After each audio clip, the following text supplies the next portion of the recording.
한 변의 길이가 15cm인 정사각형 두 개를 겹친 부분이 요 노란색 겹친 부분이 직사각형이 되도록 놓았습니다.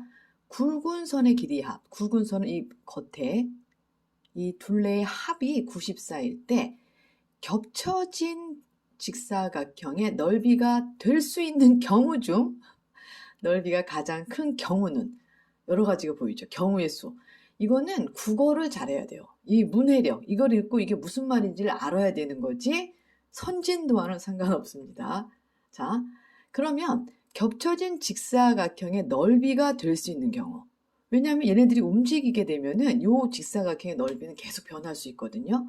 그랬을 적에 어떻게 겹쳐놨을 적에 이 길이를 몇 cm로 놨을 적에 가장 그 넓이가 크겠느냐 그걸 물어보는 거죠.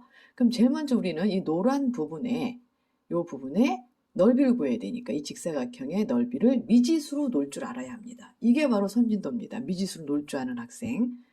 자, 그럼 이걸 모르기 때문에 x 또 몰라요. 그러니까 y로 놓은 거예요, 걔를. 그래서 넓이는 x 곱하기 y가 될 텐데 이게 어떻게 하면 가장 크게 되겠느냐 지금 그걸 물어보는 거예요. 근데 여기에서 가르쳐 준 거는 굵은 선의 길이의 합이 94예요. 이 굵은 선의 길이의 합. 그럼 굵은 선은 어떻게 될까요? 이 굵은 선은 여기가 꺾여 들어가 있지만 여기에서 이렇게 바깥으로 빼면 이렇게 빼고 얘도 밖으로 빼요. 그러면 요 직사각형, 요 사각형에 그죠? 여기 사각형에 뭐가 되냐면은 이 사각형, 요 사각형의 둘레가 됩니다. 그런데 이 길이는 한 변이 15cm인 정사각형 두 개지만 겹친 부분이 빠져야 돼요. 그래서 요 길이 여기서부터 요까지는 이게 두 개면 30일 거 아니에요. 한 변의 길이가 15니까 x만큼이 빠집니다. 근데 그런 게 하나, 두 개 있어요. 이게 두 개. 그 다음에 요 밑으로 요거 세로 부분은 15, 15가 겹쳤어요. 걔도 15, 15니까 걔가 30인데 거기에서 y만큼이 빠져나가야 돼요. 그런 게 한 개, 두 개.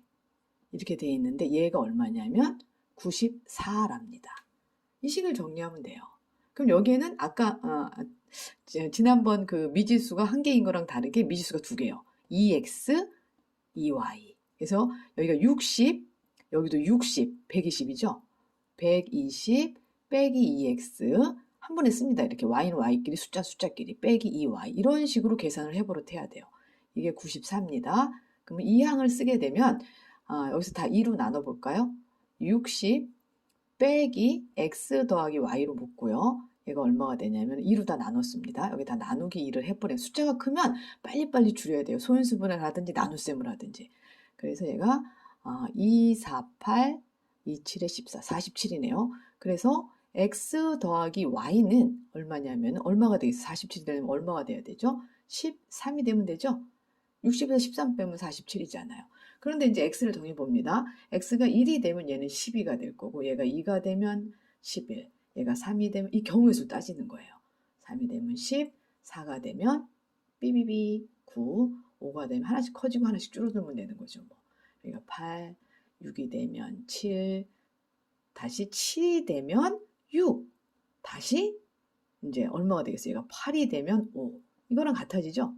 그죠? 여기를 기점으로 해서 얘랑 같아지면서 얘랑 계속 같은 게 나오고 다 써볼 필요는 없어요. 여기까지만 써보면 돼요.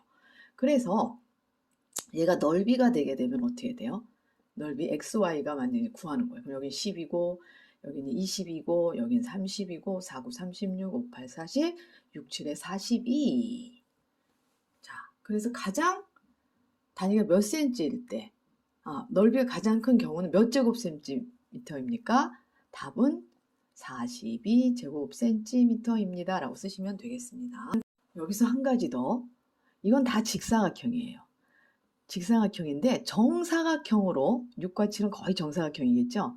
정사각형으로 가면 갈수록 넓이는 최대가 된다는 사실도 잊지 마세요. 자, 이 문제와 이 문제는 똑같은 문제입니다. 여기는 정사각형 두 개를 겹쳐놨고요. 여기 아래 문제는 정사각형을 세 개, 하나, 둘, 세 개를 겹쳐놓은 것입니다. 다음은 한 변의 길이가 24cm인 정사각형 세 개를 겹쳐놓은 그림입니다.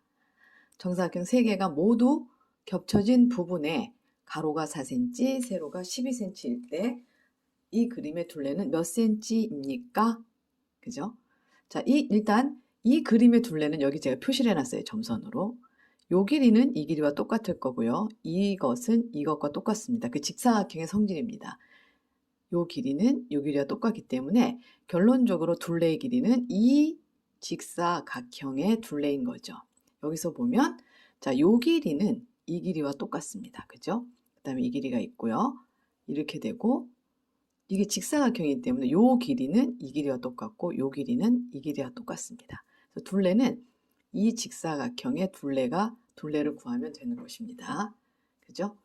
자, 그랬는데 요 가운데 요 부분에 어딘가 세 개가 겹쳐 있어요. 그러면 그 겹친 부분이 지금 여기 4cm, 그죠? 4cm, 그 다음에 여기가 12cm라고 합니다. 그런데 여러분이 보다시피 여기 둘레의 길이를 구하려면 이 길이와 이 길이만 알면 되겠어요. 근데 이 길이는 자, 핑크 정사각형과 초록색 정사각형에 의해서 결정이 됩니다. 그죠?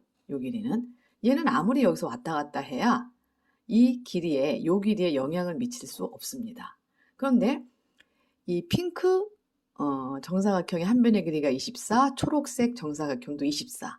그러니까 두 개가 원래 합하면 겹쳐놓지 않았다면 48이 될 거예요. 근데 이미 여기에 얼마가 겹쳐졌냐면 12cm가 겹쳐졌습니다. 얘가. 그렇죠? 그 다음에 이 길이는 여기서부터 여기까지 초록색과 빨강색 정사각형에 의해서 결정됩니다. 이 핑크 정사각형이 아무리 좌우로 왔다 갔다 해도 그 겹친 전체 길이 요 길이에는 영향을 미치지 못합니다. 그래서 얘네 둘도 두 길이가 원래 48이었지만 겹친 부분이 4cm라는 것입니다. 그걸 빼주면 돼요. 아시겠죠? 그러니까 맨 위의 정사각형과 맨 아랫부분의 정사각형 여기 겹쳐진 부분, 그 다음에 이 끝, 오른쪽 끝과 왼쪽 끝에서 겹쳐지는 부분이 있습니다. 그게 4cm, 여기가 12cm가 되는 거죠. 그래서 얘는 얼마냐면은 12, 36, 얘는 44 이렇게 되네요. 그렇기 때문에 둘레기 때문에 그림이 둘레기 때문에 44 곱하기 2 더하기 36 곱하기 2 이렇게 돼서 88 더하기 72 답은 160cm가 되겠습니다. 여러분이 중학교 과정, 고등학교 과정 선진도 공부를 한다고 해서 이 문제 푸는 것은 아닙니다. 왜냐하면 고등학교 중학생 중에서 점수가 90점 넘는 애한테도 이걸 물어보게 되면은 못 푸는 애들이 많아요. 이것은 선진도의 문제가 아니고 선행학습의 문제가 아니고 얼만큼 내가 생각을 해보느냐. 그죠? 우리가 이 뇌를 가져서 반짝 생각을 해봐야 돼요. 어떻게 하면 할 수 있을까?